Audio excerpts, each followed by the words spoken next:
जय भैरवनाथ. बघा, अकोला तालुक्यात अगस्त्य ऋषी याचं आपण चरित्र थोडक्यात सांगू. ज्या वेळेला पृथ्वीमध्ये राक्षस खूप माजले होते आणि ते लोकांना त्रास देत होते, आणि मग इंद्रानं काय सांगितलं, वायूला आणि अग्नीला, तुम्ही त्यांना धुंडून आणा आणि त्यांचा नाश करा. त्यावेळेला वायू आणि अग्नी गेले आणि इकडं समुद्रात लपून बसले, आणि इंद्रानं सांगितलं समुद्र आटून टाका, जाळून टाका. मग अग्नी आणि पाणी वरून यांनी काय सांगितलं, जर सगळे जलचर मेले कसं होईल, काय मला त्याची घेणं नाही. तर त्याने काय ऐकलं नाही, प्राणी मात्राची दया केली.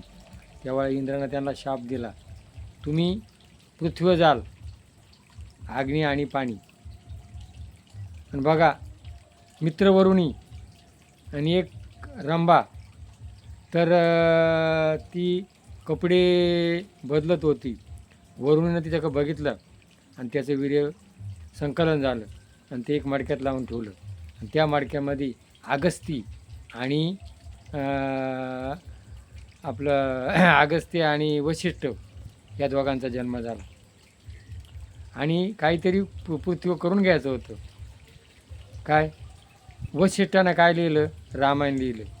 आणि अगस्त्य ऋषी हा खूप पराक्रमी होता. हा पराक्रमी असल्यानंतर एक राजा होता, आणि त्या राजाच्या घरी अगस्ती गेला. तो अगस्ती देवपूजा करीत होता, आणि त्यांनी त्याच्या याला सांगितलं का मनोबा, तू आता अगस्तीचं ते कर, पाहुण्यांचा आजही सत्कार केला जातो. पाहुण्याचा सत्कार जर केला नाही तर त्याला राग येतो. मग त्याला काय सांगितलं, तू त्याचा सत्कार करायचा. पण अगस्तीनं त्याला शाप दिला, तो हत्ती वशीत. आणि तो हत्ती कोण, गजेंद्र. आणि मगरीनं त्याचा पाय धरला, आणि मगरीनं पाय धरल्यानंतर त्यांनी देवाचा दावा केला, आणि त्या मगरीचं शिर उडावलं, गजेंद्राला मुक्ती मिळाली. तर अगस्तीनं काय केलं, इकडं काशी शंकर पार्वतीचा विवाह झाला होता, पण इकडं विंध्य पर्वत खूप उंची वाढली आणि पृथ्वी ढळमळायला लागली. मग त्यांनी सांगितलं की तू तुझा शिष्य आहे आणि तू दक्षिण दिशेला जा. अगस्ती दिशा आल्यानंतर तो विंध्य पर्वत त्याच्या पाया पडला. त्याने त्याला सांगितलं, मी इकडून येईपर्यंत तू असाच राहा. आजही ह्या ज्या आपल्या महाराष्ट्रामध्ये रांगा आहेत, या कोणाचे डोंगर आहेत, विंध्य पर्वत आहे. आणि त्यावेळेला दक्षिण भारतामध्ये अज्ञानी लोक होते, आर्य आणि अनार्य. तर हा दक्षिण भारतात आला, आणि दक्षिण भारतात आल्यानंतर त्यांनी काय केलं, स्त्रीचे एक एक अवयव तयार केले, आणि एक मुलगी तयार केली संजीवनी मंत्राने, आणि विदर्भ देशाच्या राजापाशी ती सांभाळायला दिली. मोठी झाल्यानंतर त्यांनी तिच्याशी लग्न केलं. लग्न केल्यानंतर तिला भरजरी वस्त्रे, कपड्याची आजही स्त्रीला अपेक्षा असती, मला काहीतरी चांगलं घ्यावा, कपडे घ्यावा. म्हणून मग त्याने काय केलं, वातापी पितापी नावाचे राक्षस होते, तिथं गेला, आणि त्याने त्याचा खूप सत्कार केला. आणि मग ते कपटी होते. कपटी असल्यानंतर त्यांच्याकडे धन दौलत होते. वातापी पितापी त्यांनी पोटात अन्न गेलं, आणि तो बाहेर हाका मारायला लागला. तो काय करायचा, आणि अन्न खाल्लं, तो अन्न होऊन बनायचा, पोटात गेलं का तो बाहेरून हाक मारायचा, पोट फाटून बाहेर यायचा. त्याने हात फिरवला आणि अगस्तीनं तर मारून टाकला. मग वातापी जेव्हा पळाला, आणि मग तो लपला कुठं, समुद्रामध्ये. आणि मग त्याने काय केलं, समुद्राचं पाणी पिऊन टाकलं, आणि हात फिरवला. आणि समुद्राचं पाणी ज्या वेळेला पिल्यानंतर त्यांनी लघवी केली, म्हणून आज समुद्राचं पाणी खारट आहे, अशी कथा आहे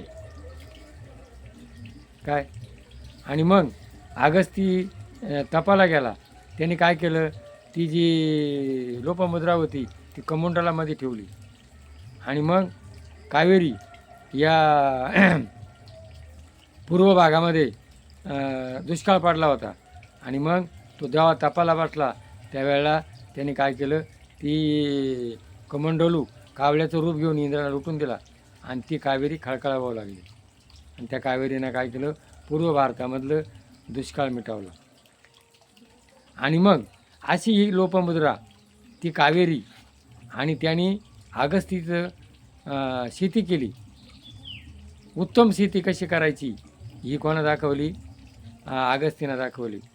त्यावेळचा तिथं राजा होता, त्या राजाला तो दुबळा होता आणि त्या राजाला त्यांनी काय केलं, अश्वगंधा, अश्वमध्ये घोड्यासारखी ताकद देणारी वनस्पती दिली. आणि आजही त्या अकोल्या परिसरामध्ये त्या गटारींनी अश्वगंधाचे खूप झाडं आहेत, इतर ठिकाणी मिळते नाही. अश्वमध्ये घोडा, घोड्यासारखी ताकद, ढोरगुंज म्हणतात, म्हणजे मोठी गुंज त्याचं फळ असतं. अशी आजही अश्वगंधा वनस्पती जर खाली हाडं बळकट होतात, माणसाचं वीर्यशक्ती वाढते. आणि मग असा अगस्तीनं तिथं तामिळ भाषेचं व्याख्यान केलं. आणि मग अगस्ती ऋषीपाशी राम किती वेळा गेला, 3 वेळा गेला. ज्या वेळेला राम वनात आला त्यावेळेला वनात आल्यानंतर अगस्तीपाशी तो गेला आणि मग अगस्तीने सांगितलं, तू आता असं कर, पंचवटीमध्ये राहा. आणि मग ज्या वेळेला रावणानं सीता चोरून नेली त्यावेळेला तिथं गेल्यानंतर त्यांनी काय केलं, त्याला अशी धनुर्विद्या दिली, कधी न संपणारा धनुष्य बाण दिला. आणि मग ज्या वेळेला रावणाला मारून आल्यानंतर परत राम तिथं आला. असा अगस्ती. आणि मग एकदा काय झालं, एक यांनी काय केलं, इंद्रानी एक राजानं तप केलं. तप केल्यानंतर त्यांनी इंद्रपद मिळवलं. आणि मग इंद्राची पत्नी माझ्या का आली पाहिजे.